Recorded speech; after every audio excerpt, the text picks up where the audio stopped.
Real horror stories. दोस्तों, 1920 film India की सबसे ज़्यादा हॉरर फिल्म है। लेकिन क्या आपको पता है कि इसकी शूटिंग एक ऐसी जगह हुई है जिसके ऊपर ख़ुद एक हॉरर फिल्म बन सकती है। एलोडन कैसल दुनिया की सबसे हॉन्टेड जगहों में से एक है। ये सिर्फ अपनी ब्यूटी के लिए नहीं बल्कि अपने हॉरर रिलेजेंड्स के लिए भी फेमस है। लेकिन इसके बावजूद इस कासिल में आज भी कहीं वीआईपी पार्टीज़ होती हैं। इसी के चलते विलियम्स फैमिली ने भी डिसाइड किया कि वो अपनी छोटी बेटी कैरन की बर्थडे एलोसेंट कासिल में ही करेंगे। विलियम्स फैमिली कई सालों से लंदन में रह रही थी। उनकी छोटी बेटी कैरन 10 साल की होने वाली थी। कैरन का एक बड़ा भाई भी था जिसका नाम हैरी था। हैरी अपने घर में किसी से भी ज़्यादा बात नहीं करता था। सबको लगता था शायद टीनेजर होने की वजह से वो शांत रहता है, मगर कैरन को हमेशा लगता था कि हैरी बहुत परेशान रहता है। हैरी ने अपने पेरेंट्स को लिटिल कासल आने से कई बार मना किया, मगर उन्होंने उनकी बात ना सुनी और कासल को 5 दिन के लिए बुक करा। 5वें दिन कैरन की बर्थडे पार्टी थी। विलियम्स फैमिली जैसे ही वेल्टन कैसल पहुँचे, हैरी के हाव भाव और ज़्यादा बदल गए। लेकिन ये बात कैरन ने नोटिस कर ली और उसने भाई से पूछने की कोशिश की कि आखिर बात क्या थी, मगर उन्हें वहाँ पहुँचते पहुँचते रात हो गई थी। इसलिए विलियम्स फैमिली खाना खाते ही सोने चली गई। अपने रूम से जाते हुए कैरन को स्टेयर्स पे एक बच्चा दिखा जिसकी उम्र लगभग उसके जितनी थी। कैरन ने हाथ हिला के उसको वेव किया, मगर वो बच्चा सीढ़ियों से ऊपर चला गया। कैरन भी उसके पीछे पीछे जाने लगी और उसने देखा कि वो बच्चा उसके भाई के कमरे में घुस गया। कैरन रूम के अंदर जा पाती, इतने में ही हैरी भागता हुआ बाहर आ गया। उसके चेहरे पर एक अजीब सा खौफ था और उसका डर के मारे पसीना बह रहा था। हैरी ने कैरन का हाथ पकड़ा और उसके रूम में ले गया।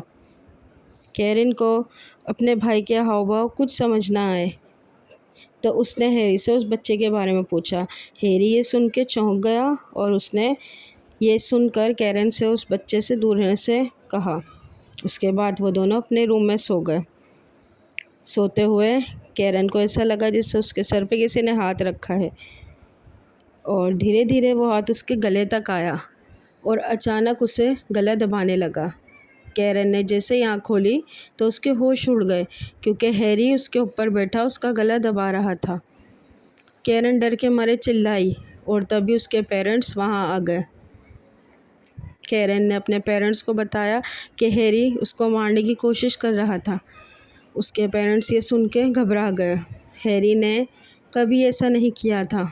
हैरी अचानक ही रोने लगा और कहने लगा कि जब उसने देखा कि कैरन की जगह एक डरावना सा इंसान बेड पे सो रहा था, इसलिए मैंने उस पर हमला किया था। उसके पेरेंट्स को लगा कि हैरी को शायद किसी तरह का सा वहम हुआ था। फिर उस रात उन्होंने अपने रूम में ही हैरी को सुला लिया। उस रूम के बाद कई रातों तक हैरी अपने रूम में रहा और अपने रूम की खिड़की की तरफ से गार्डन में खेलती कैरन को देख रहा था।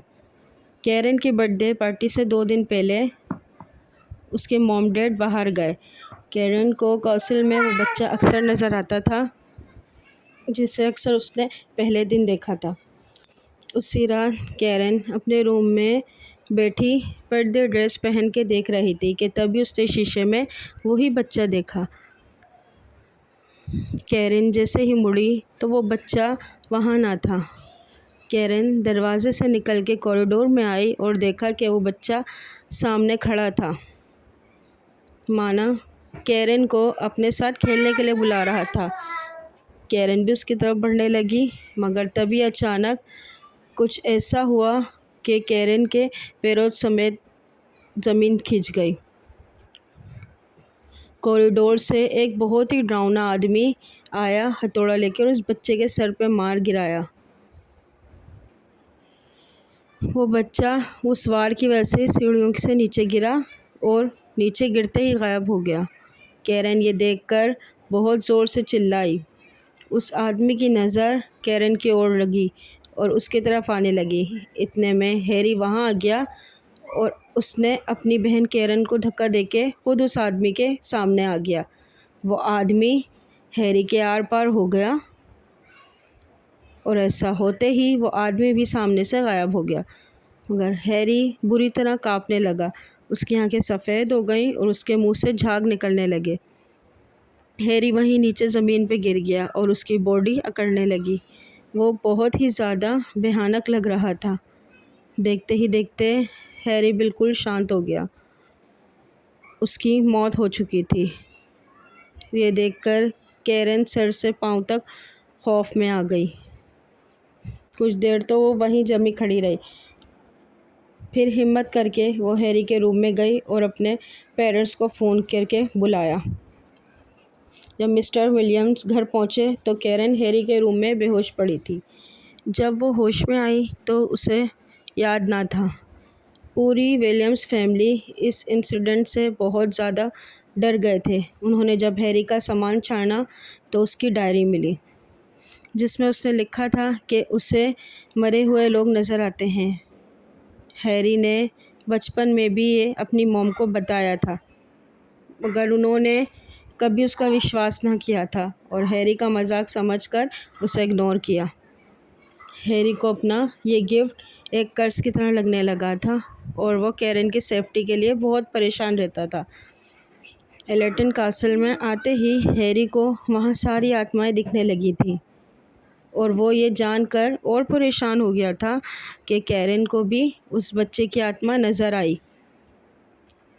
बच्चे के अलावा एक और आत्मा थी जो कैरन को मारना चाहती थी और उसी आत्मा से कैरन को बचाते बचाते हैरी ने अपनी जान दे दी।